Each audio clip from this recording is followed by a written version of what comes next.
Hello friends, welcome back to my channel. ഇന്നത്തെ വീഡിയോയിൽ VN എഡിറ്ററിൽ നമുക്ക് എങ്ങനെ ഫോട്ടോസ് എഡിറ്റ് ചെയ്യാം എന്നുള്ള കുറിച്ചുള്ള വീഡിയോ ആയിട്ടാണ് വന്നിട്ടുള്ളത്.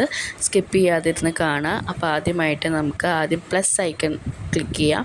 ക്ലിക്ക് ചെയ്തതിന് ശേഷം ന്യൂ പ്രോജക്റ്റ് വന്നതിന് ശേഷം നിങ്ങൾക്ക് വീഡിയോ ബേസ്ഡും മ്യൂസിക് ബേസ്ഡും കാണും. അതിൽ വീഡിയോ ബേസ്ഡ് എടുക്കുക. വീഡിയോ ബേസ്ഡ് എടുത്തതിന് ശേഷം നിങ്ങളുടെ ഫോട്ടോ ഗാലറിയിൽ പോയിട്ട് നിങ്ങൾക്ക് വേണ്ട ഫോട്ടോസ് സെലക്ട് ചെയ്യുക. ഞാനിവിടെ സൂര്യയുടെ 13 ഫോട്ടോസാണ് സെലക്ട് ചെയ്യണത്.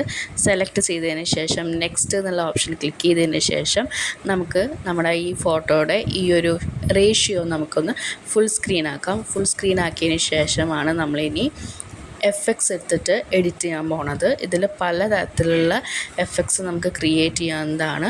നിങ്ങൾക്ക് നിങ്ങളുടെ ഇഷ്ടമുള്ള രീതിയിൽ ക്രിയേറ്റ് ചെയ്യാം. ഞാൻ എൻ്റെ ഇഷ്ടമുള്ള രീതിയിൽ ക്രിയേറ്റ് ചെയ്തതാണ്. ഇതിൻ്റെ ഫൈനൽ റിസൾട്ട് ഞാൻ എൻ്റെ യൂട്യൂബ് ഷോർട്ടായിട്ട് എടുത്തിട്ടുണ്ട്. അപ്പോൾ ആരെങ്കിലും കാണാത്തവരുണ്ടെങ്കിൽ കണ്ടിട്ട് വരിക. അതുപോലെ ഇൻസ്റ്റാഗ്രാം പേജിൻ്റെ ലിങ്ക് ഡിസ്ക്രിപ്ഷൻ ബോക്സിൽ ഇടുന്നതായിരിക്കും. അതിൽ കയറി ഫോളോ ചെയ്ത് സപ്പോർട്ട് ചെയ്യുക. എനിക്ക് ഒരുപാട് നന്ദി പറയാനുള്ളതും എനിക്ക് ഒരുപാട് സന്തോഷം ഉണ്ടായിട്ടുള്ളതും എന്താ വെച്ചാൽ എൻ്റെ ഇൻസ്റ്റാഗ്രാം പേജിൽ ഞാൻ എഡിറ്റ് ചെയ്തൊരു വീഡിയോ 7M എത്തിയിട്ടുണ്ട്. ഒരുപാട് നന്ദിയുണ്ട്.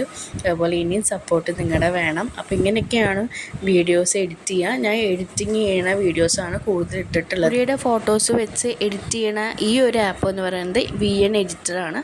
അത് ഇൻസ്റ്റാൾ ചെയ്തിട്ടില്ലെങ്കിൽ ഇൻസ്റ്റാൾ ചെയ്തിട്ട് ഒന്ന് ചെയ്ത് നോക്കുക. എന്നിട്ടൊന്ന് കമൻറ്റ് ചെയ്യുക കേട്ടോ. ഞാൻ മുന്നത്തെ വീഡിയോസിലൊക്കെ ഇൻഷോട്ടിനെ പറ്റിയിട്ടാണ് ഇട്ടിട്ടുണ്ടായിരുന്നത്. കാണാത്തവർ ആരെങ്കിലും ഉണ്ടെങ്കിൽ പോയിട്ട് കണ്ടിട്ട് വരിക. എന്നിട്ട് കമൻറ്റ് ചെയ്യുക കേട്ടോ.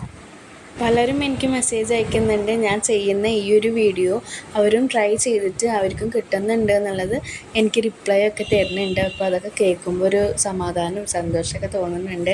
ഒരുപാട് നന്ദിയുണ്ട്. ഇനിയും സപ്പോർട്ട് ചെയ്യുക. അപ്പോൾ ഇങ്ങനത്തെ ഇനിയും ഫോട്ടോസ് വേണമെങ്കിൽ നമ്മൾ സെലക്ട് ചെയ്തതിന് ശേഷം എഡിറ്റ് ചെയ്യുക. എന്നിട്ട് ആ ബ്ലാങ്ക് ആയിട്ട് ഇരിക്കുന്ന ആ ഒരു ക്ലിപ്പിനെ വേണമെങ്കിൽ നമുക്ക് ഡിലീറ്റ് ചെയ്യാം. അല്ലെങ്കിൽ നമുക്ക് അതിൽ ടെക്സ്റ്റ് ആഡ് ചെയ്തിട്ട് എന്തെങ്കിലും കൊടുക്കാം. എന്നിട്ട് നമ്മൾ എക്സ്പോർട്ട് ചെയ്തതിന് ശേഷം നമുക്ക് ഫൈനൽ റിസൾട്ട് കാണാം.